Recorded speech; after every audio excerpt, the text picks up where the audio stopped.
सम्राट चौधरी जब पद संभालते हैं तो वो कहते हैं कि अब तक महिलाएं बिहार में सुरक्षित नहीं थी, अब वो सुरक्षित हो जाएंगी।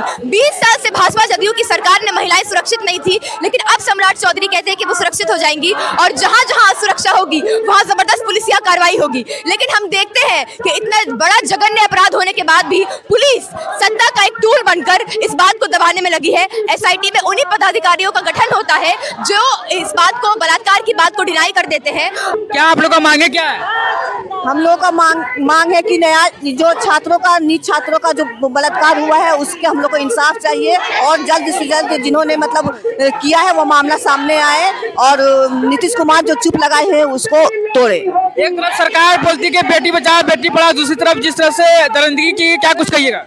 तो आप देख रहे हैं कि बेटी बचाओ बेटी पढ़ाओ का ये तो जुमला है ना, इनका तो पुरानी जुमला है। हम देखते हैं कि बीजेपी ये बातें जो कही है कि बेटी बचाओ बेटी पढ़ाओ, तो ये जुमला ही तो है। आप देख रहे हैं बेटियां यहाँ सुरक्षित ही नहीं है। यहाँ महिलाएं पे जिस तरह से सरकार अभी 3 महीना आए हुए नहीं हुए हैं और जिस तरह से ये बलात्कारी का मामला सामने आ रहा है, कभी दरभंगा में है तो कभी मधुबनी में है तो कभी नीट छात्रों पे है, ये एक अटैक किया जा रहा है, ये डराने का एक खौफ पैदा किया जा रहा है कि आप घर से बाहर नहीं निकल सकते हैं, आप आगे नहीं बढ़ सकते। हम देखते हैं जब दिल्ली में निर्भया कांड हुआ था उस समय विपक्ष, बीजेपी विपक्ष में थी, उस समय पूरे सड़क उतर कर आ गए थे दिल्ली में। और आज देख रहे हैं कि किस तरह से यहाँ बलात्कारी बढ़ा हुआ है, किस तरह से मतलब एक डर का माहौल जो बना हुआ है, यहाँ पर कुछ नहीं कर पा रहे हैं। आज बीजेपी की सरकार, यहाँ पर जदयू और बीजेपी की सरकार है, कुछ भी नहीं जवाब दे पा रहे हैं। यहाँ के सम्राट चौधरी भी चुप्पी लगा के बैठे हुए हैं और वो खुद सवाल पूछते हैं कि नाम बताओ। भाई आप बताएंगे ना, ये तो पुलिस का काम है ना, हम सबका काम तो नहीं है ना कि हम लोग बताएंगे। तो हम लोग यही इंसाफ के लिए हम लोग यहाँ पर आए। सम्राट चौधरी को जिस तरह से गृह मंत्रालय बनाया पड़ा था कि अपराधी कम हो जाएगी, दरिंदगी कम हो जाएगी, क्या कुछ है? ये बहुत साफ दिखाई दे रहा है कि 3 महीने हो गए हैं सरकार के और लगातार महिलाओं पर हिंसा, हमला, बलात्कार की घटना है। बहुत साफ दिखा रही है कि किस तरह के वो गृह मंत्री हैं। और उसके साथ ही आते हैं जिस तरह से गरीबों के घर पर बुलडोजर चलवाना, उसके साथ पूरे के पूरे बिहार में आप देखिए कि सुरक्षा को ताक पे रख देना, पैर के नीचे दबा देना। तो ये सम्राट चौधरी पूरी तरह से उसी विचारधारा के हैं। वो नहीं चाहते हैं कि महिलाएं बिहार में सुरक्षित रहे। ये आंदोलन कहाँ तक जाएगी? अभी ये आंदोलन न्याय तक जाएगी।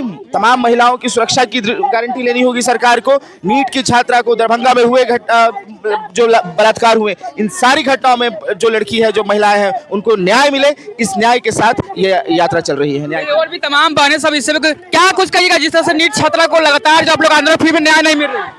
हम देखते हैं कि ये जो नीट छात्रा के साथ जघन्य हिंसा बलात्कार का केस आया है, उसको लेकर लगातार लीपापोती चल रही है। सम्राट चौधरी जब पद संभालते हैं तो वो कहते हैं कि अब तक महिलाएं बिहार में सुरक्षित नहीं थी, अब वो सुरक्षित हो जाएंगी।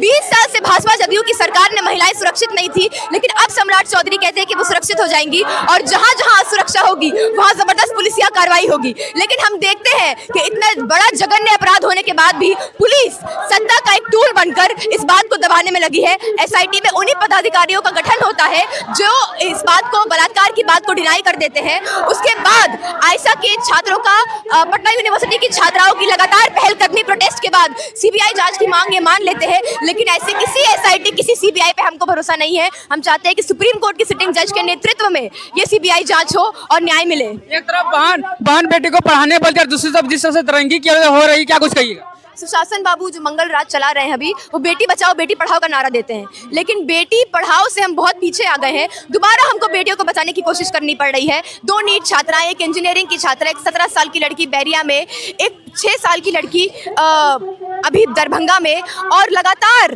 पटना यूनिवर्सिटी कैंपस से एक रेप केस की खबर आ जाती है। तो आप लगातार देख रहे हैं कि जो महिलाएं बहुत संघर्ष करके पढ़ने आ रही हैं, उनको टारगेट किया जा रहा है, छात्राओं को टारगेट किया जा रहा है, और ये हम नहीं सहेंगे। सम्राट चौधरी को जिस तरह से गृह मंत्री मिला था, बोल रहा था कि अब लड़कियां जो है सुरक्षित रहेंगी, लेकिन लगातार जो है बिहार में इस तरह का जो है घटनाएं हो रही है।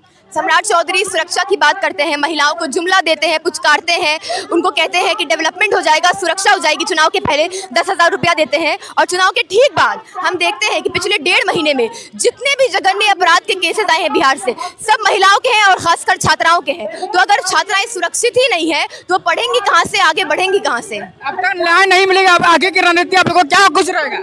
हमारी पहलकदमी शुरू से सड़कों पर रही है। हमारी पहलकदमी के बाद ही पोस्टमार्टम की जांच करनी पड़ी, सीबीआई का गठन करना पड़ा, एसआईटी का गठन करना पड़ा, और इसी तरह से जब तक न्याय नहीं मिल जाता हम सड़कों पर उतरे रहेंगे ताकि ये जो गूंगी बहरी सरकार है उस तक हमारी आवाज पहुंचे।